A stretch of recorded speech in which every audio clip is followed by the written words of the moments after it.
Estamos en medio de una serie de lecciones y la lección de hoy se llama Cristonomía. Y una pregunta, ¿de dónde viene esta palabra? Es una palabra inventada, por supuesto.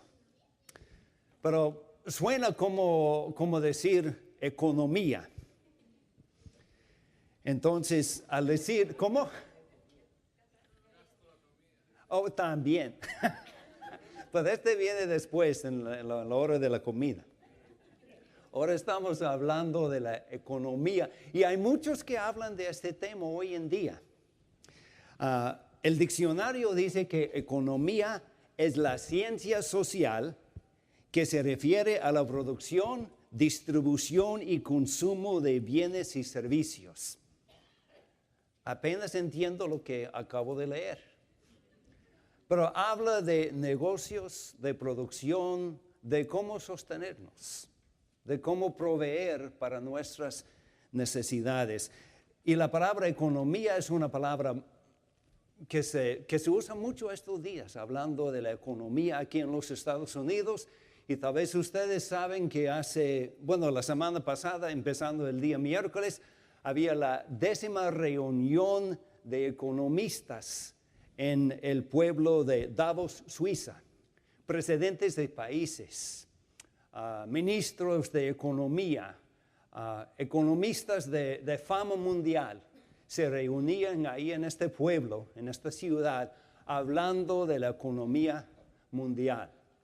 Y muchos de ellos hablaron de economía contagiosa, pero no del tipo de lo que estamos hablando hoy. Estamos hablando de generosidad contagiosa. Ellos hablaron de economías enfermas y si estas economías iban a infectar a los que andaban un poco mejor. Entonces este fue el tema. Hablaron mucho y un comentarista dijo, y ese es todo lo que hicieron. Hablaron mucho, pero nos hicieron mucho. Pero nosotros este día queremos ver si Dios tiene una contestación para nosotros, una manera de enseñarnos cómo llevar nuestros gastos, cómo llevar nuestras bendiciones que Él nos ha dado.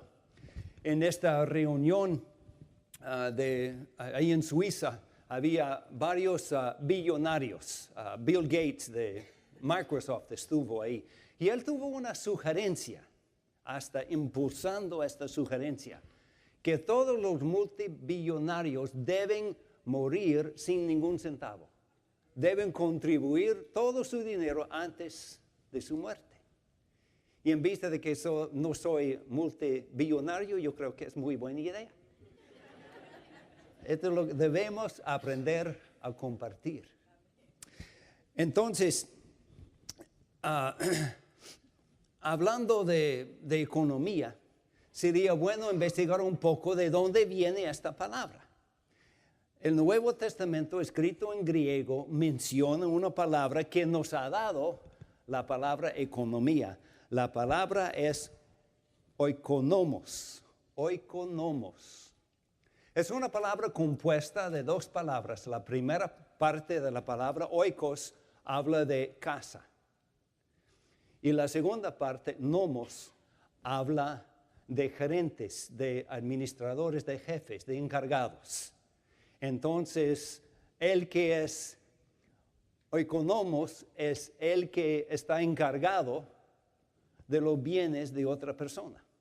La semana pasada estudiamos la parábola de Jesús del administrador infiel, astuto pero infiel. Y el nombre en griego, cada vez que aparece el nombre administrador en el texto de español, en el griego dice oikonomos, que es el sentido de la palabra. En un sentido de hablar, este administrador era un economista, administrando los bienes de otra persona. Y todos aquí que son cristianos, todos aquí que son seguidores de Jesús, ustedes son economistas. Oikonomos, porque Dios les ha dado a ustedes la responsabilidad de administrar todos estos bienes que Él les ha dado. Los bienes que Dios me ha dado, yo soy oikonomos. tengo que administrar estos bienes con el entendimiento de que estas cosas no son mías. Dios me ha dado estas posesiones, estos bienes, para poder administrar estos bienes al bien de otras personas y al bien de su obra, para que su obra crezca. Entonces, vamos a estudiar un poco sobre economía, pero en vez de usar esta palabra, vamos a hablar de cristonomía, que nos habla de la economía de parte de Dios.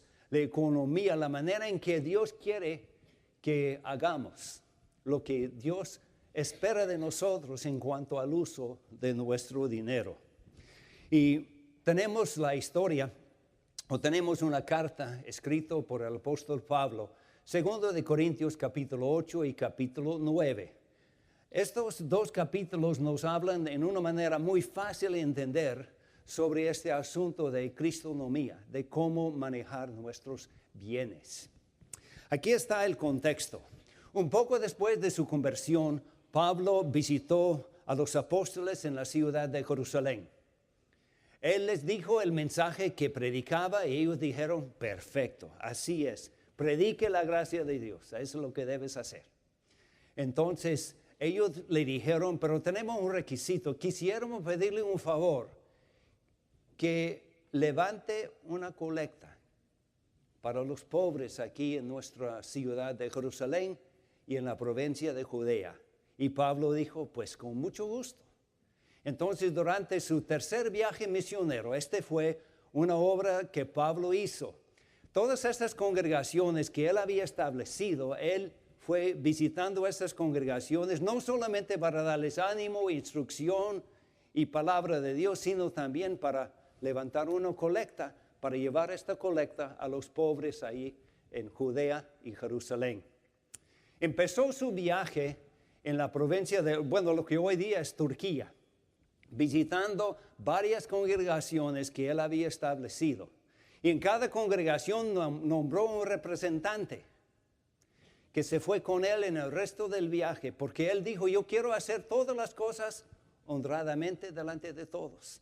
Y pidió testigo que fuera con él para ver la entrega del dinero al terminar su viaje ahí en la ciudad de Jerusalén.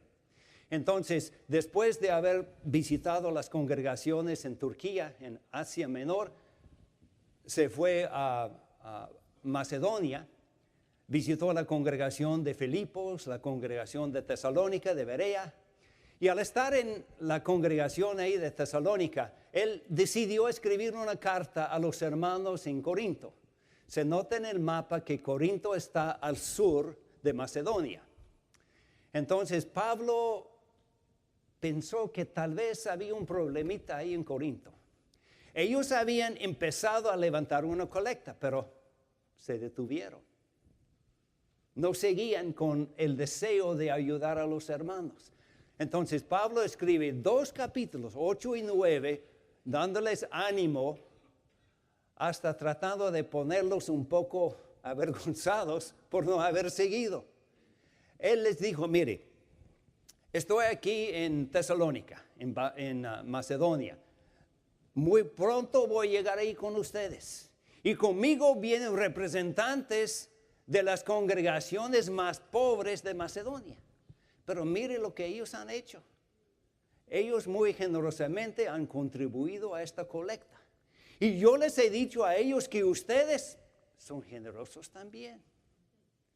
Peor si llego ahí y no será cierto. Sería vergüenza para mí, pero peor para ustedes. Entonces prepárense. Entonces él mandó a Tito con esta segunda carta a los hermanos de Corinto para que estén preparados. Y este es el propósito de esta serie de lecciones, para que estemos preparados, para que sepamos cómo funciona la economía de Dios, cómo funciona cristonomía entre nosotros. Y así podemos estar seguros, más seguros de sus bendiciones, de lo que Dios nos ha prometido.